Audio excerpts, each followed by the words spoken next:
여러분 안녕하세요. 오늘 심층 탐구 시간에 오신 것을 환영합니다. 혹시 일상에서 소셜미디어를 막 스크롤하거나 뉴스를 볼 때 아니면 직장에서 나와 의견이 완전히 다른 사람의 말을 들을 때 한번 떠올려 보시겠어요? 네, 아마 다들 비슷한 경험이 있으실 것 같은데요. 그렇죠.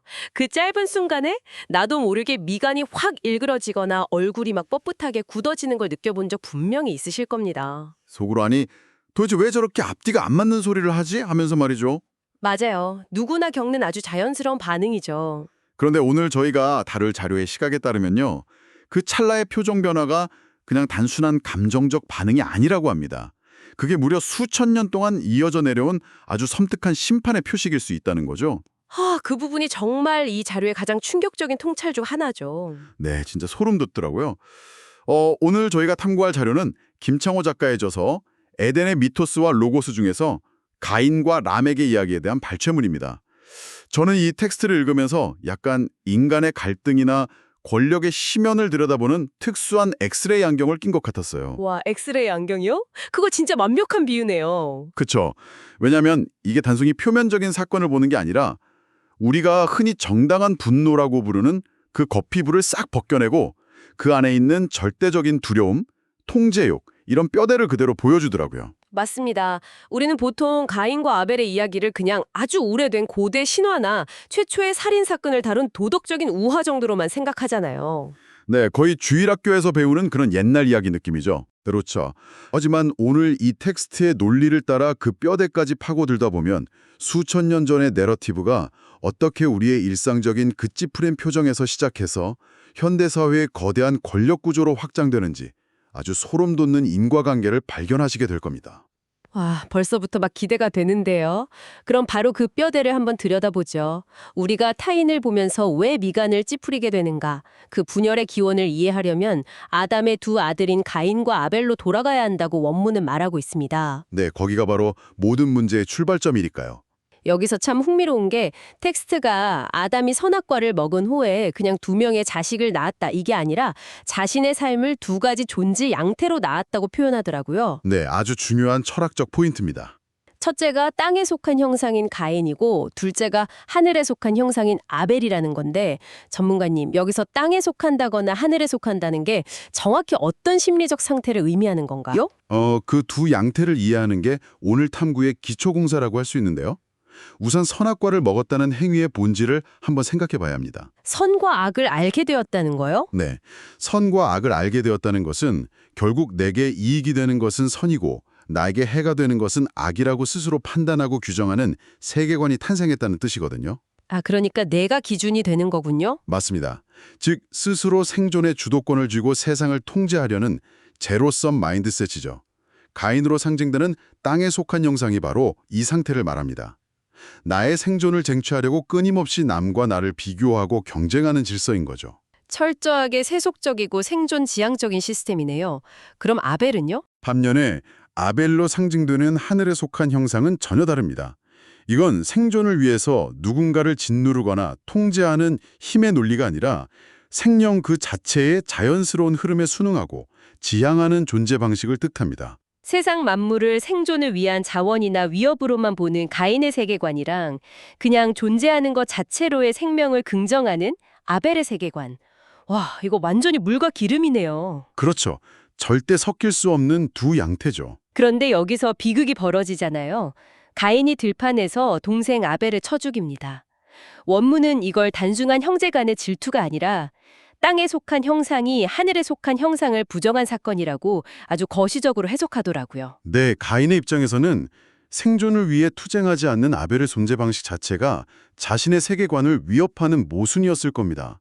그래서 자신과 다른 존재 방식을 아예 물리적으로 제거해버린 거죠. 경쟁자를 없애면 자기가 유일한 승자가 되고 안전해질 거라고 믿었던 거군요. 바로 그겁니다. 하지만 여기서 정말 흥미로운 심리적 역설이 발생해요. 가인에게 찾아온 결과는 승리감이나 평안이 아니라 극단적인 공포였습니다. 원문에서 가인은 나를 만나는 자가 나를 죽일 것이라며 막 극심한 피해망상에 떨거든요. 잠깐만요. 그 부분의 인과관계는 조금 더 파고될 필요가 있겠어요. 아니, 아벨을 죽여서 경쟁자를 없앴는데 왜 갑자기 모든 사람이 자신을 죽일 거라고 두려워하는 건가요? 그게 바로 자기가 방금 세상에 세운 규칙 때문입니다. 가인은 아벨을 죽임으로써 나의 생존을 위해 타인을 힘으로 제거해도 좋다는 힘의 논리를 스스로 입증해버린 셈이거든요. 아, 이 제로섬의 룰을 스스로 승인해버렸으니까 이제 자기도 그 룰의 지배를 받게 되는 거군요. 정확합니다. 세상에 나보다 더 강한 힘을 가진 자가 나타나면 나 역시 언제든 아벨처럼 제거당할 수 있다는 걸 누구보다 뼈저리게 깨달은 거죠. 스스로 선악을 판단하며 힘으로 살아남으려 한 결과가 오히려 자신을 끝없는 두려움 속에 가둬버린 겁니다. 와, 설명을 들으니까 현대인들의 뼛속 깊이 박혀있는 그 허슬 컬처나 무한 경쟁 사회의 모습이 막 그대로 겹쳐 보이네요. 네, 일상에서 너무 쉽게 찾아볼 수 있는 모습이죠. 우리 직장이나 사회에서 내 자리를 확보하려고 남을 밟고 올라서는 경우가 많잖아요. 내가 이 사람을 밀어내야만 안전해진다고 믿으면서요. 근데 막상 승진을 하고 권력을 쥐면 평온해지는 게 아니라 누가 내 자리 노리면 어쩌지? 치고 올라오면 어쩌지 하면서 더 신경증에 시달리거든요. 아주 훌륭한 연결입니다. 타인을 쳐내고 얻은 생존은 결코 안전할 수 없다는 걸 수천 년 전 텍스트가 엑스레이처럼 꿰뚫어보고 있었던 거죠.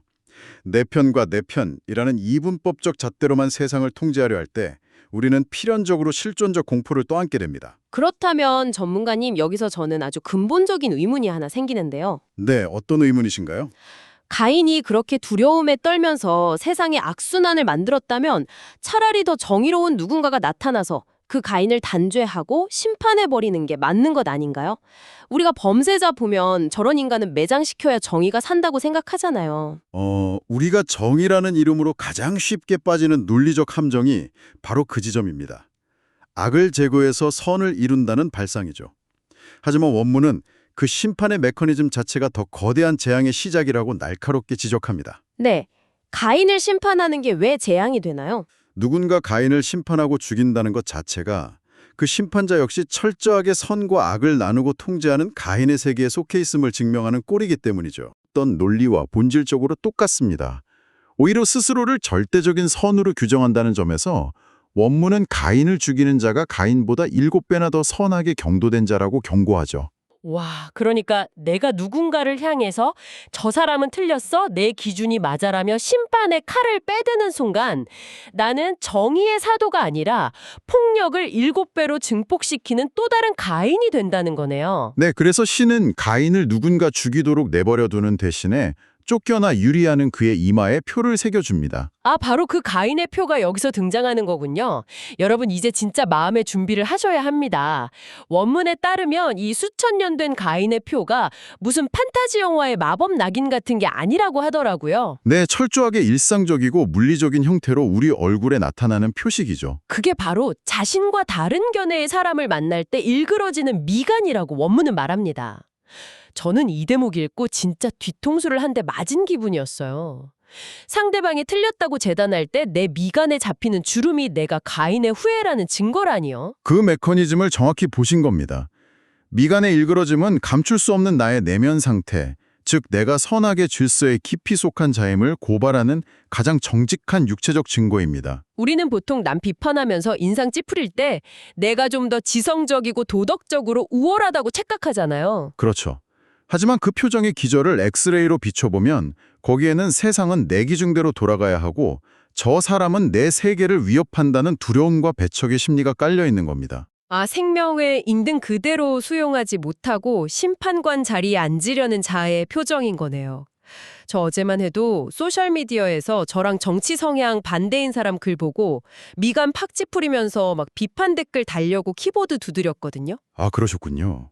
아주 흔한 일상이죠. 네, 저는 스스로 엄청 정의로운 시민이라고 믿었는데 원문 시각으로 보면 제 얼굴에 가인의 표를 띄우고 상대를 난도질해서 제 세계관의 승리를 확인하려던 것뿐이더라고요. 굉장히 용기 있는 자기 고백입니다.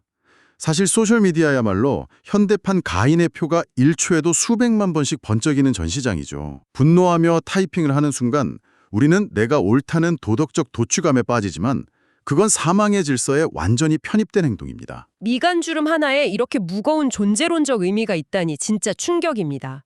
그런데 전문가님, 텍스트가 여기서 멈추지 않고 스케일을 확 키우더라고요. 이 찌푸린 미간을 가진 개인들이 모여서 거대한 시스템으로 진화하면 어떻게 되나요? 그 지점에서 바로 가인의 7대 손인 라멕이라는 인물이 무대 위로 올라옵니다. 개인 차원의 선악 판단이 어떻게 권위주의 시스템으로 타락하는지를 보여주는 핵심 상징이죠. 7대 손이라는 건 어떤 의미가 있나요? 선악으로 7번 다시 태어났다는 뜻으로 선악을 바탕으로 한 힘의 질서가 최정점에 도달했음을 의미합니다.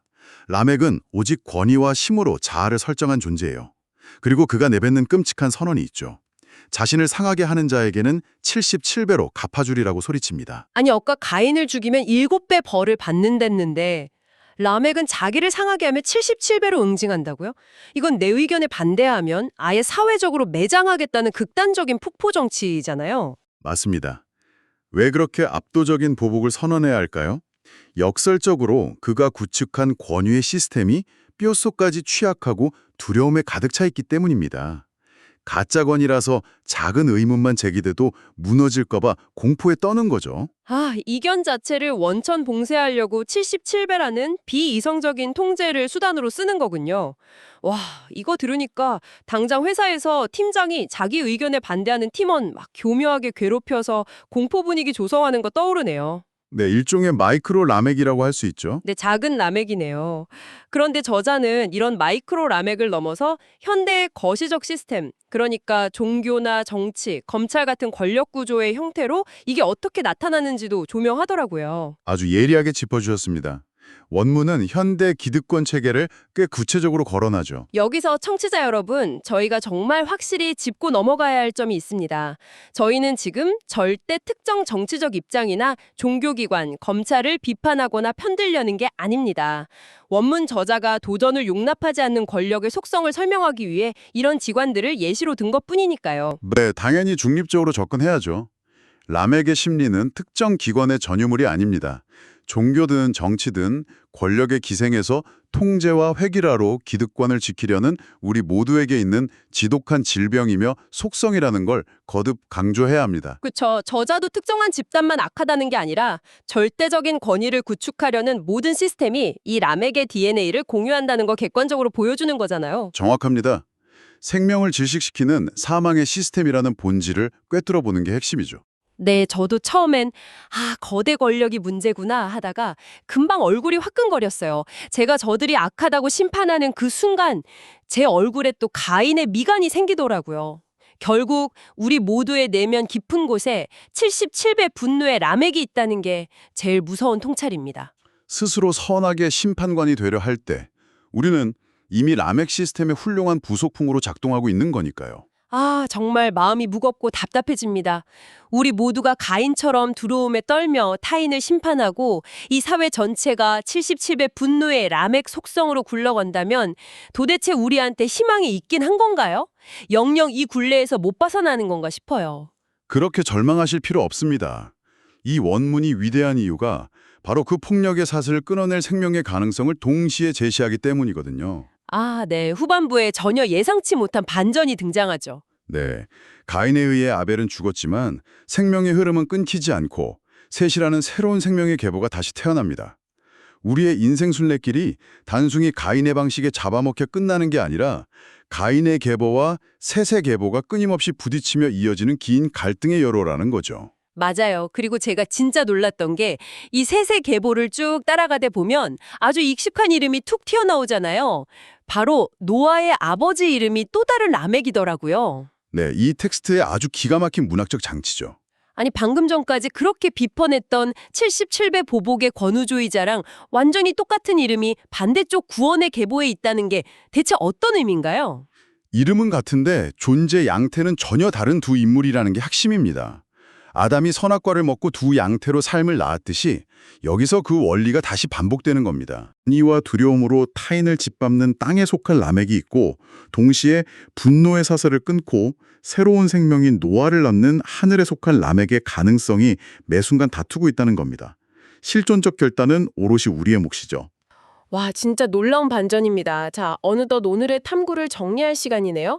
선악 판단에서 시작된 제로섬 마인드가 타인에 대한 심판으로 이어지고 그게 미간의 일그러짐이라는 가인의 표식으로 새겨지는 과정 저희가 살펴봤고요. 네, 그리고 그것이 모여 77배 보복의 라멕 시스템을 만든다는 것도 보았죠. 하지만 동시에 그 사슬을 끊어낼 새로운 생명, 세세 계보에 속한 라멕이 볼 수 있다는 희망도 확인했습니다.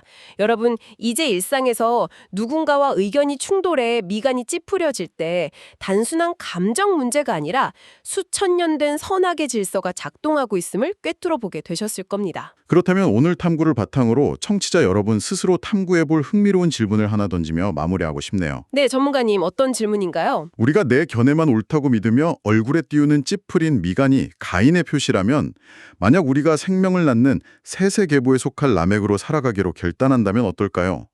나와 완전히 다른 의견을 가진 사람을 만났을 때 우리의 얼굴에는 미간의 일그러짐 대신 어떤 물리적 표식이 나타나게 될까요? 심판을 온전히 내려놓은 자의 얼굴은 과연 어떤 모습일지 상상해 보시기 바랍니다. 와, 정말 아름답고도 묵직한 질문이네요. 여러분은 그 얼굴이 어떤 표정을 하고 있을지 마음속에 그려지시나요? 거울을 보실 때마다 여러분만의 답을 꼭 찾아보시기 바랍니다.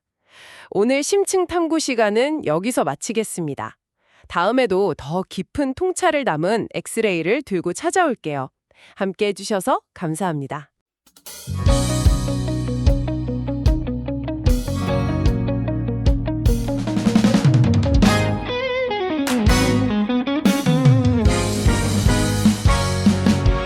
가인과 라멕의 계보 속에 선과 악이 공존하네. 아벨을 부정한 그 순간 죽음의 공포가 시작되네. 종교와 권력의 그늘 아래 폭력의 그림자들이 웃네. 라모의 모습 투영되어 억압의 시스템 경계 안에 새로운 길을 찾아가야 해. 방해가 아닌 생명의 길, 희망의 예언 이어가리 새 세계보처럼 영원히.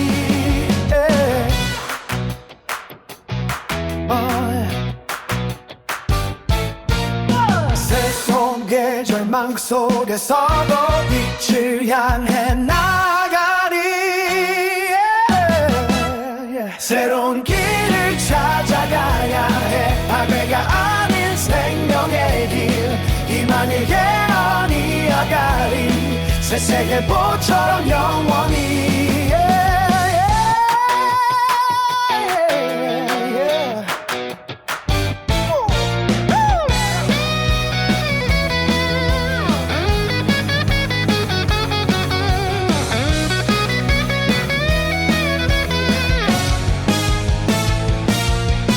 원리의 이름으로 흐르는 타의 눈물 멈춰야 해. 진정한 존재의 의미를 깊이 탐색해 나가리.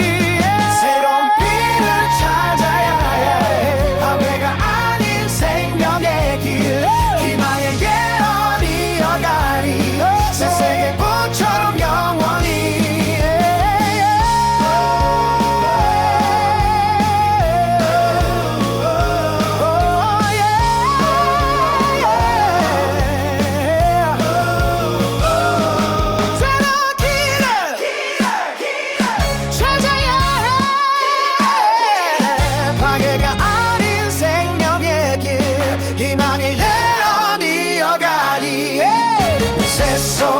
절망 속에서도 빛을 향해 나가리 새 세계보처럼 영원히.